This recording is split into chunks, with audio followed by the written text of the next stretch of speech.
और एक ऐसी खबर की बात करेंगे जो सीधा आपसे, हमसे, हमारे स्वास्थ्य से, पशु पालकों के लिए और पशुओं के लिए बेहद जरूरी खबर है।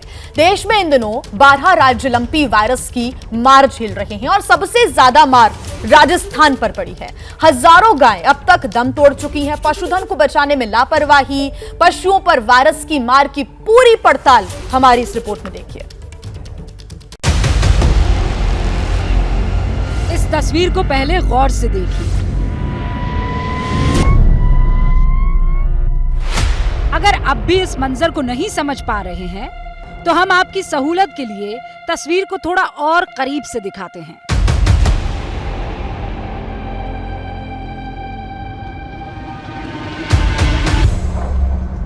इस तस्वीर से आप समझ गए होंगे कि ये किस बड़ी त्रासदी की तस्वीरें हैं। लेकिन अब भी अगर आप पूरा सच नहीं समझ पाए हैं तो इस तस्वीर का एक और क्लोजअप देखिए। यह दिल दहला देने वाली तस्वीर है गौवंश पर टूटे महामारी के कहर की।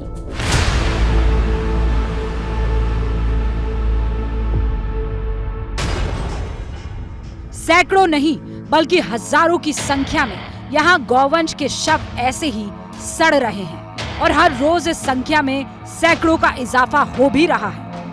आसमान में गिद्ध और कौवे इन शवों को अपना निवाला बनाने के लिए मंडरा रहे हैं। जहां तक आपकी नजर जाएगी यहां गौवंश के शव आपको नजर आएंगे। इन लाशों के ढेर की पूरी कहानी अब आप समझिए, लेकिन उससे पहले जगह को पहचान लीजिए। Jorbeer dumping yard, Bikaner, Rajasthan. ये जगह है राजस्थान के बीकानेर का जोड़बीड़ डंपिंग यार्ड। जिस गाय को हम माता कहते हैं, उनके शव जोड़बीड़ के डंपिंग यार्ड में कई दिनों तक सड़ते रहे। हजारों की संख्या में गाय मरी पड़ी रही। उनके शव को कहीं कुत्ते नोचते रहे तो कहीं चील कौवे अपना निवाला बनाते रहे। अब सवाल यह है कि इतनी बड़ी संख्या में गायों के मरने की वजह क्या है? दरअसल सैकड़ों की संख्या में गौवंश के मरने की वजह है लंपी वायरस। सिर्फ बीकानेर में अब तक 6000 गायों की मौत लंपी वायरस से हो चुकी है। जोड़बीड़ के डंपिंग यार्ड में तकरीबन 100 गायों के शव रोज लाए जा रहे हैं। इन शवों के सड़ने से करीब 5 किलोमीटर के इलाके में दुर्गंध फैल चुकी है। गायों की मौत से बीकानेर का रेगिस्तान गौ माता का कब्रिस्तान बन गया है। लेकिन प्रशासन तब तक सोता रहा जब तक एबीपी न्यूज ने हकीकत नहीं दिखाई। 7 सितंबर को एबीपी न्यूज संवाददाता मनीष शर्मा ने मौके से रिपोर्टिंग की और 8 सितंबर को बीकानेर प्रशासन की नींद टूटी। तस्वीरों में साफ है गाय लंपी वायरस से मर रही है, लेकिन रातों रात गायों को दबाने का इंतजाम करने वाले नगर आयुक्त कह रहे हैं कि जोड़बीड़ में पड़ी गायों में से एक भी लंपी वायरस से नहीं मरी। जो लंपी से मरी हुई जितनी भी गायें थी उनको हमने अलग अलग एरिया में, जो भी नियर बाई एरिया था, उसमें हमने गाड़ा है। ये जो जगह है ये ठेकेदार के लिए पशु डालने और खाल निकालने के लिए रिजर्व है। तो वो खाल निकाल के और पशुओं को खुले में छोड़ता है, इसलिए इस स्थान पे आपको काफी सारे कंकाल दिखेंगे। वो उन पशुओं के है, वो लंपी वाले पशु नहीं है। आपने अंदर जो एक मशीन लगा रखी है, जेसीबी, डंपर, पोकलेन, वो क्यों लगा रखी? जेसीबी, डंपर, पोकलेन इसलिए लगा रखी है कि आप लोग कल से चला रहे हैं कि बदबू आ रही है, तो हम ये सोच रहे हैं कि कहीं भाई कोई पशु ऐसा लग रहा है कि उसकी बदबू आ रही है तो उसको हम गाड़ देंगे। अफसर जो कह रहे हैं वो आपने सुन लिया, लेकिन शहर की महापौर खुद मान रही है कि नगर आयुक्त झूठ बोल रहे हैं। गाय लंपी से मरी है और उन्हें खुले में फेंकने के लिए नगर आयुक्त ही जिम्मेदार हैं। राजस्थान में लंपी वायरस का कहर जारी है, लेकिन सरकार है कि उस तरफ ध्यान ही नहीं दे रही। हर रोज राजस्थान में सैकड़ों गायों की मौत हो रही है, लेकिन जहां जहां पर भी मौतें हो रही हैं वहां प्रशासन सच्चाई को झुटलाने में जुटा है। अब प्रशासन ये तस्वीर दिखा रहा है कि ये जो गायें हैं ये वो आवारा पशु हैं जो शहर में मरते हैं और उसके बाद ठेकेदार उन्हें यहाँ पर फेंक जाता है। जो तस्वीर सब पूरे देश ने देखी वो हमारे बीकानेर की थी और उसके लिए मैं पूरा जिम्मेदार नगर निगम आयुक्त को मानती हूँ, क्योंकि उन्होंने अपनी जिम्मेदारियों से हाथ झाड़ दिया और अब जाके उस पे मिट्टी डाल रहे हैं। बिल्कुल कहीं ना कहीं अगर आप अपनी बात पे कायम रहे कि ये लंपी से ग्रसित गाय नहीं है, डेली रूटीन की है, तो अब आप उन्हें क्यों काट रहे हैं, क्यों नमक डाल रहे हैं? महापौर जो बता रही हैं, उससे नगर आयुक्त सीधे इनकार कर रहे हैं। उनका तो ये तक कहना है कि बीकानेर में गायों की मौत उम्र बढ़ने की वजह से ज्यादा हो रही है और लंपी वायरस से कम। लंपी पीड़ित गायों का इलाज हो रहा है, हम उठा के हमारी गौशाला में इलाज कर रहे हैं, और जो लंपी से मर रही है उनका अलग तरह से निस्तारण कर रहे हैं। जी, तो कितनी गायों का निस्तारण हो रहा होगा लंपी पीड़ित रोजाना? लंपी पीड़ित मुश्किल से 5-7 गायें होती है, बाकी नॉर्मल डेथ होती है। मैं पहले भी बता रहा हूँ कि नॉर्मल डेज में भी 80 से 100 डेथ बीकानेर में होती है। जिन गायों की मौत को नगर आयुक्त सामान्य बता रहे हैं, वो दरअसल लंपी वायरस की चपेट में आने से मरी है, लेकिन प्रशासन पूरे मामले पर मिट्टी डालने पर जुटा हुआ है। ये जो तमाम मिट्टी के टीले आपको नजर आ रहे हैं, ये दरअसल कब्रगाह है। यहाँ पर लंपी पीड़ित तमाम जानवरों को दफनाया गया है और इस पूरी प्रक्रिया को रात भर अंजाम दिया गया। वो कुछ छायाकार भी रहते हैं जो लगातार इस पूरे मामले पर निगाहें रखते हैं। मनीष पारिक हैं, ये बताएं कल जो यहाँ नजारा था वो आज है? नहीं सर, कल तो यहाँ पे कुछ नहीं था, एक भी टीला नहीं था यहाँ पे। दरअसल मैं परसों आया था, तब यहाँ पे भयंकर हजारों पशु थे और लंपी वाले रोगी के मैंने खुद ने गायें यहाँ पे देखी थी, खूब सारी, सैकड़ों की तादाद में थी। फिर कल हमारे जब फोटो प्रकाशित हुई और पूरे नेशनल लेवल पर फोटो हुई, तो कल प्रशासन दिन में आया। पहले तो उन्होंने चुन चुन के सारी जो लंपी पीड़ित गायें उनको इकट्ठा किया और उनको मिट्टी में छुपा दिया।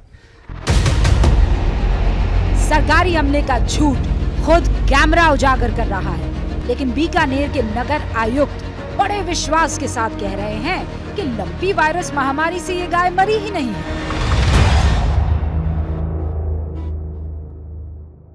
हमारे तमाम सहयोगी हमारे साथ जुड़े हुए हैं। हमारे साथ भोपाल से ब्रजेश राजपूत, दिल्ली से दीपक रावत, जयपुर से मनीष शर्मा और जोधपुर से पशुपालन विभाग के deputy director doctor Arvind Pawar भी हमारे साथ जुड़ गए हैं। डॉक्टर अरविंद, मैं आपका रुख करूंगी। बहुत स्वागत है आपका एबीपी न्यूज पर, लेकिन सबसे पहले मैं रुख कर लेती हूं मनीष का, जो कि हमारे साथ जयपुर से जुड़े हुए हैं। मनीष, क्योंकि आपने नगर आयुक्त से बात की, मेयर से बात की, दोनों का अलग अलग बयान सामने आया और सीधे तौर पर मेयर का तो कहना है कि नगर आयुक्त झूठ बोल रहे हैं, मिट्टी डालने की कोशिश हो रही है। पूरा वाकया बताएं और अभी की वहां क्या कंडीशन है? जी बिल्कुल दिया, इस पूरे मामले को समझने के लिए ये जानना जरूरी होगा कि बीकानेर का ये जो जोड़बीड़ इलाका है, ये वास्तव में गिद्ध संरक्षण क्षेत्र घोषित है। तकरीबन 5-7 स्क्वायर किलोमीटर तक फैले हुए इस इलाके में आम दिनों में शहर में मरने वाले ही गायों को लाया जाता है। लेकिन सबसे अहम बात यह है कि जिन दिनों लंपी का कहर टूटा और लगातार गौवंश जो है वो इसका शिकार हुआ, तो ठेकेदार जिनका ये काम था कि वो लंपी पीड़ित पशुओं का अलग से निस्तारण करते, उन्होंने इसी इलाके में इन लंपी पीड़ित गायों को लाना शुरू किया और एक के बाद एक वहां लगातार शवों के ढेर हो गए। उसके बाद जैसे ही हमने इस मामले को उजागर किया तो प्रशासन की नींद टूटी और वो ये कहने लगे कि यहाँ पर लंपी पीड़ित गायें नहीं है, क्योंकि ऐसा होने से प्रशासन को दो बातों का खतरा लगा कि एक तो शवों का निस्तारण ढंग से नहीं हो रहा, महामारी हो सकती है, दूसरा लंपी के कहर का असली आंकड़ा देश की जनता, राज्य की जनता के सामने आ सकता है। राजस्थान सरकार ये दावा कर रही है कि 45,000 जो गौवंश है वो अब तक लंपी का शिकार हुआ, लेकिन अगर जिलेवार आंकड़े निकाले जाएं तो ये संख्या कई लाख में बैठती है। ऐसा नहीं है कि इलाज नहीं हो रहा, अब तक 7 लाख लोगों को गौवंश को माफ कीजिएगा टीकाकरण हो चुका है, लेकिन ये संख्या बेहद कम है क्योंकि आज भी 11 से 12 लाख गायें इस संक्रमण का शिकार हैं। लोग अपने स्तर पर, पशुपालक अपने स्तर पर इलाज के प्रयास कर रहे हैं, लेकिन टीकों की कमी एक बड़ी समस्या है। ऐसे में देसी इलाज से, देसी नुस्खों से पशुपालक अपनी गायों का इलाज कर रहे हैं। डॉक्टर अरविंद पवार साथ बैठे हैं, वो इस बात को मानते होंगे कि जोधपुर, बाड़मेर ये वो इलाके हैं, श्रीगंगानगर, बीकानेर, जहां पर लंपी कहर बनकर टूटा है। बिल्कुल, ये तमाम सवाल हम पूछने की कोशिश करेंगे डॉक्टर अरविंद से, वो हमारे साथ लगातार जुड़े हुए हैं। साथ ही भोपाल का रुख कर लेते हैं जहां से ब्रजेश राजपूत हमारे साथ जुड़े हुए हैं। ब्रजेश, अब मध्य प्रदेश में भी ऐसे मामले सामने आने लगे हैं जो ये स्किन डिसीज है, लंपी वायरस के तहत जो ये डिसीज हो रही है, इसके तहत इंदौर से भी कुछ मामले सामने आए। फिलहाल क्या स्थिति है वहां पर और सरकार यहाँ की इस पूरे मामले को लेकर क्या कर रही है?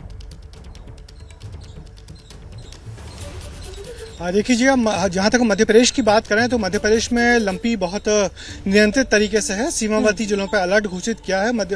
कल मुख्यमंत्री ने स्वयं बैठक करके इसकी समीक्षा की है। तो अब तक राहत की बात यह है कि मध्य प्रदेश के 52 जिलों में सिर्फ 7 जिलों में पॉजिटिव केसेस आए हैं और अब तक हम अगस्त से बात करें तो सिर्फ 16 डेथ हुई हैं, यानी कि और वैक्सीनेशन भी बड़े पैमाने पर हुआ। और मध्य प्रदेश में क्या गतिविधियां चल रही हैं, लंपी से सरकार कैसे निपट रही है, इस बारे में हमारे साथ बात करने के लिए डॉक्टर R.K. मैया हैं, जो डायरेक्टर हैं मध्य प्रदेश के डिपार्टमेंट ऑफ एनिमल हस्बेंड्री का। डॉक्टर साहब, मुझे ये बताइए कि मध्य प्रदेश में क्या स्टेटस है लंपी बीमारी को लेकर? 7 जिलों में जैसा कि आपने बताया पॉजिटिव पाई गई है बीमारी और 3 जिलों में और उसके छिटपुट लक्षण मिले हैं, लेकिन हम जैसे लक्षण मिलते हैं वैसे ही इसका उपचार भी चालू कर देते हैं और वैक्सीनेशन का काम भी चालू कर देते हैं। पूरे जिलों में जहाँ जहाँ पर ये बीमारी की आशंका है या पॉजिटिव पाई गई है वहाँ पर निरंतर उपचार और टीकाकरण का कार्य चालू है। प्रशासन का भी सहयोग इसमें हमको मिल रहा है और जो भी हमारी टीम है वो दिन प्रतिदिन जो है निरंतर क्षेत्रों में जो राजस्थान से लगी सीमा है और गुजरात से लगी हुई सीमा है उसमें निरंतर जो है निगरानी रखे हुए है, सतर्क है। जैसी खबर मिलती है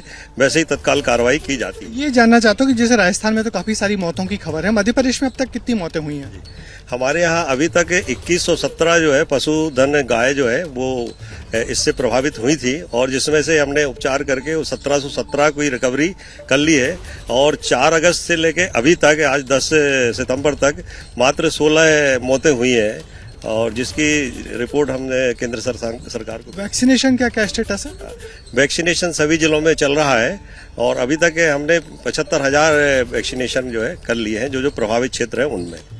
तो जी राहत की बात यह है कि मध्य प्रदेश सरकार बहुत पहले से इस मामले में अलर्ट थी। सीमावर्ती जिलों से जैसी खबर आई थी गुजरात और राजस्थान में लंपी फैल रहा है, मध्य प्रदेश सरकार ने अलर्ट घोषित किया था और वैक्सीनेशन बड़े पैमाने पर हुआ है, जिसका असर दिख रहा है कि मध्य प्रदेश में मौतें बहुत कम हुई हैं।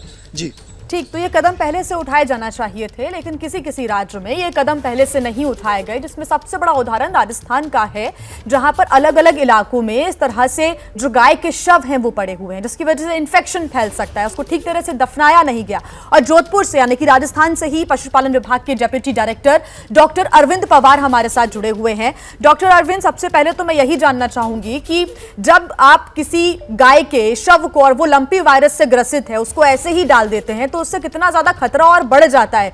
क्योंकि अभी हम ये सब जानते हैं कि वायरस बहुत जल्दी म्यूटेट भी करता है, दूसरा रूप भी लेता है, इन्फेक्शन बहुत जल्दी फैल सकता है इससे। ऐसे में राजस्थान सरकार की तरफ से कोई कदम नहीं उठाना, लोकल प्रशासन की तरफ से कोई कदम नहीं उठाना, ये वाकई बेहद गंभीर हो सकता है। देखिए, जोधपुर जिले के अंदर बहुत पहले से ही सभी प्रशासन ने और ग्राम पंचायतों के सभी सरपंचों के साथ कई बार मीटिंग कॉल करके और उनको ये निर्देशित किया जा चुका था कि जो भी मृत पशु हैं उनका वैज्ञानिक तरह से निस्तारण किया जाए और किया जा रहा है नियमित रूप से। हाँ, ये वाली बात सच है कि अगर ओपन में आप उसको खुला छोड़ेंगे तो डिकम्पोजिशन के कारण, चूंकि गंदगी जहाँ भी होगी वहाँ मच्छर मक्खी होंगे और इसका वेक्टर मच्छर और मक्खी ही है, जिसके कारण रोग का फैलाव होता है। तो इसका निस्तारण तो वैज्ञानिक तरीके से करना बिल्कुल आवश्यक है और जोधपुर जिले में लगभग सभी जगह पर इसका निस्तारण वैज्ञानिक तरीके से किया जा रहा है। बिल्कुल डॉक्टर अरविंद, मेरा सवाल अब ये है कि क्या जो गाय इस वायरस से, लंपी वायरस से ग्रसित है, उसका क्या दूध पीने लायक है, पीने के लिए सुरक्षित है, कंसिडरेबल है? ये एक बड़ा सवाल है, क्योंकि जब लोग इस तरह के सवाल उठा रहे हैं तो इसका जवाब बहुत कम लोगों के पास है। आप बताएं। बिल्कुल बिल्कुल। देखिए मैडम, क्या होता है कि ये एक वायरस है, वायरस एक प्रोटीन पार्टिकल होता है और प्रोटीन जो भी होता है वो 45 से 50 डिग्री के ऊपर डिस्ट्रॉय हो जाता है। तो आप जब भी दूध को काम में लें तो इसको अच्छे से उबाल के काम में लें। रूटीन में भी हम लोग एडवाइस नहीं करते हैं कि आप कच्चा दूध पिएं। तो चूंकि ये तो बीमारी ग्रस्त पशु का अगर दूध है तो इसको तो 100% आपको उबाल के ही काम में लेना है और अगर आप उबाल के काम में लेंगे तो ये आपके शरीर के लिए बिल्कुल भी नुकसानदायक नहीं रहेगा। अच्छा डॉक्टर अरविंद, क्या पशुपालकों को ये उनसे अपील की जानी चाहिए कि अगर उनकी गौशाला में कोई भी गाय अगर इससे ग्रसित है तो वो क्वारंटीन कर दी जाए, फिर उनका इलाज किया जाए, उन गायों का, उनका दूध इस्तेमाल ना लिया जाए, ये बेहतर होगा? रिस्क लेने से अच्छा एक प्रिकॉशन हो जाएगा? नहीं मैडम, बिल्कुल ये आप सही कह रहे हैं कि जो आदमी, जो पशु मतलब ग्रसित है उसको तो क्वारंटाइन करना बहुत ज़्यादा आवश्यक इसलिए है क्योंकि जोधपुर जिले में शहर के अंदर बहुत सारे बाड़े ऐसे हैं जिनके पास 100-100, 150-150 गायें हैं, उनके पास स्पेस कम है। तो चूंकि कंजेस्टेड एरिया में रहते हैं और वेक्टर इसका जो मैंने बताया आपको मक्खी मच्छर है, तो बीमारी फैलने का अंदेशा तो रहता ही है। तो क्वारंटाइन करने से बाकी पशुओं को अपन बचाया जा सकता है। और दूध तो मैंने बताया कि दूध में कोई तकलीफ नहीं है, उसको बॉईल करके अगर काम में लेंगे तो उससे कोई परेशानी नहीं है ना, तो बिल्कुल दूध काम में लिया जा सकता है। अच्छा, इसमें कोई डॉक्टर अरविंद कोई डिफरेंस देखा जा सकता है क्या? अगर कोई गाय संक्रमित नहीं है और कोई गाय संक्रमित है तो दोनों के ही दूध में क्या कोई डिफरेंस देखा जा सकता है? पता लगाया जा सकता है कि ये किसी संक्रमित गाय का दूध है? नहीं, ऐसा तो देखने से कोई पता लगता नहीं है मैडम, है ना। और इस तरह के कोई इन्वेस्टिगेशंस भी अभी तक आई नहीं है हमारे पास।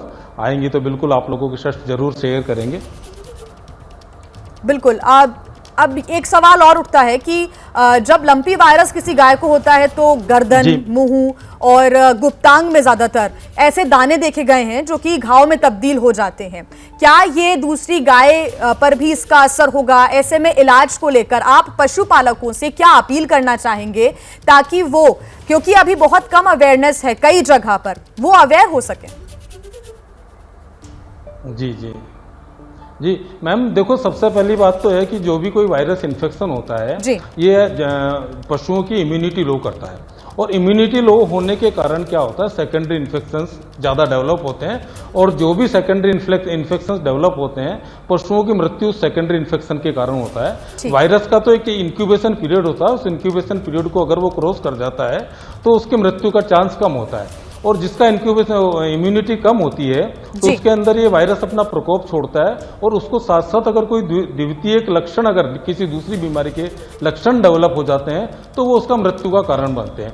तो सबसे पहली बात तो यही है कि जो शुरू में जो भी उसको लक्षण आ रहे हैं उसका सिम्टोमेटिक इलाज करवाना चाहिए, तुरंत नजदीकी चिकित्सालय से संपर्क करना चाहिए, बाकी पशुओं से उसको इलाज करवाना चाहिए, और उसको हरा चारा और स्वस्थ जो पोषण है वो बिल्कुल उसको भरपूर और देना चाहिए, ताकि उसकी इम्यूनिटी पावर रेगुलरली बनी रहे। अगर इम्यूनिटी पावर बनी रहेगी तो सेकेंडरी इन्फेक्शन उसके अंदर डेवलप नहीं होगा और वो अपना इंक्यूबेशन पीरियड पूरा करने के बाद स्वस्थ हो जाएगी। ठीक, बहुत अहम जानकारी आपने साझा की है डॉक्टर अरविंद पवार जी, बहुत शुक्रिया फिलहाल तमाम जानकारी के लिए, साझा करने के लिए इन्फॉर्मेशन। तो अगर आप भी दूध का सेवन करते हैं, आपके घर पर दूध आता है, तो आप प्लीज उसको अच्छे से बॉईल कर ही पिए, ताकि जो भी उसमें जर्म्स हैं, वायरस है, वो खत्म हो सके, मर सके। हमारे साथ दिल्ली से हमारे सहयोगी दीपक रावत भी लगातार जुड़े हुए हैं। दीपक, आज मंत्री गोपाल राय भी एक बैठक करेंगे इसी के संबंध में, उसके बारे में क्या जानकारी है? क्या तैयारियों पर बात होगी?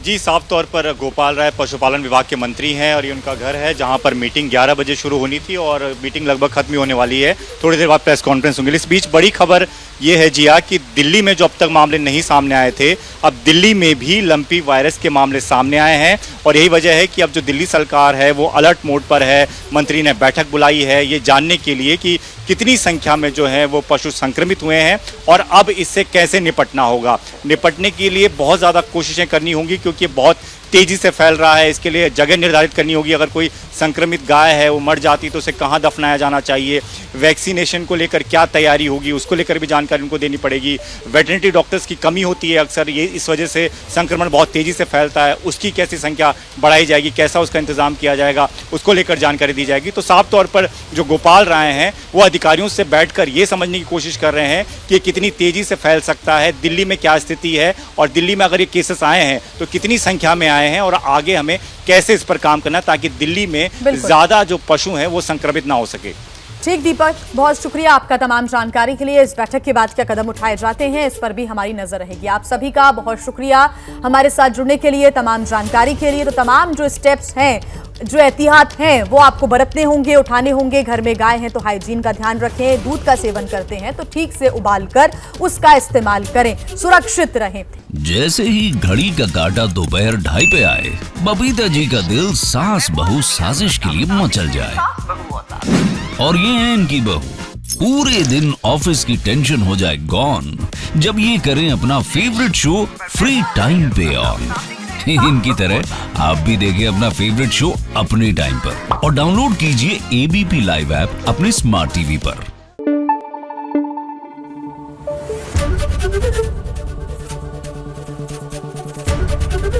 एबीपी न्यूज आपको रखे आगे।